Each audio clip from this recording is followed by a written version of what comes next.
बहुत समय पहले एक धूल भरे गांव में वृंदा नाम की एक छोटी लड़की रहती थी। उस गांव में लोग अक्सर बीमार रहते थे और हवा में हमेशा भारीपन रहता था। एक दिन एक पुराने मिट्टी के बर्तन के ढेर के पीछे वृंदा को एक मुरझाया हुआ छोटा सा पौधा मिला। उसकी पत्तियां धूल से ढकी थीं, लेकिन उसमें जीवन की एक नन्ही सी आस बाकी थी। वृंदा ने उसे प्यार से उठाया और अपने घर ले आई। वृंदा ने अपने दादाजी वेद से उस पौधे के बारे में पूछा। दादाजी की आंखें चमक उठी और उन्होंने मुस्कुराते हुए कहा, बेटी, ये कोई साधारण पौधा नहीं है। ये तुलसी है, जिसे जड़ी बूटियों की रानी कहा जाता है। ये न केवल हमारे आंगन की शोभा बढ़ाती है, बल्कि स्वास्थ्य का खजाना भी है। उन्होंने वृंदा को उसे घर के बीचों बीच लगाने की सलाह दी। वृंदा ने तुलसी को आंगन के सबसे सुंदर कोने में रोपा। उसने उसे रोज पानी दिया और उसकी देखभाल की। जल्द ही वो मुरझाया हुआ पौधा हरा भरा हो गया और उसकी सुगंध पूरे घर में फैल गई।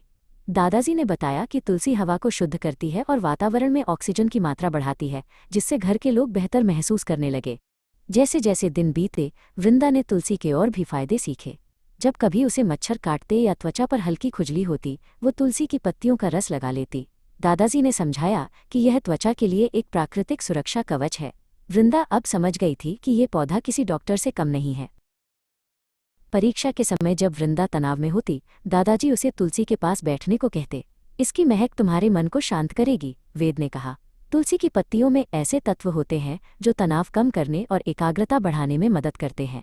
वृंदा ने महसूस किया कि तुलसी के पास बैठने से उसका मन स्थिर और प्रसन्न रहने लगा है। एक दिन गांव में बहुत मच्छर हो गए थे, लेकिन वृंदा के घर में एक भी मच्छर नहीं था। दादाजी ने बताया कि तुलसी की सुगंध मच्छरों और हानिकारक कीड़ों को दूर रखती है। यह पर्यावरण के अनुकूल एक प्राकृतिक कीटनाशक है। वृंदा ने फैसला किया कि वो इस जादू को पूरे गांव में फैलाएगी। वृंदा और दादाजी ने मिलकर छोटे छोटे मिट्टी के गमलों में तुलसी के पौधे तैयार किए। उन्होंने गांव के हर घर में जाकर एक एक पौधा उपहार में दिया। ये पौधा नहीं, आपके स्वास्थ्य का रक्षक है, दादाजी वेद सबको समझाते। लोग उनकी बात सुनकर बहुत प्रभावित हुए और अपने अपने घरों में तुलसी लगाने लगे। कुछ ही महीनों में गांव का नज़ारा बदल गया। हर घर के बाहर तुलसी का एक सुंदर पौधा लहरा रहा था। हवा अब पहले से कहीं अधिक ताज़ा थी और लोग कम बीमार पड़ने लगे।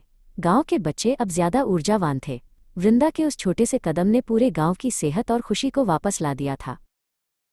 आज भी वृंदा का वो गांव तुलसी ग्राम के नाम से जाना जाता है। दादाजी वेद और वृंदा ने मिलकर सबको सिखाया कि प्रकृति में ही हमारे हर दुख का निवारण है। तुलसी सिर्फ एक धार्मिक प्रतीक नहीं, बल्कि विज्ञान और स्वास्थ्य का अद्भुत संगम है। उस दिन से हर कोई अपने आंगन में इस हरे चमत्कार की पूजा और रक्षा करता है।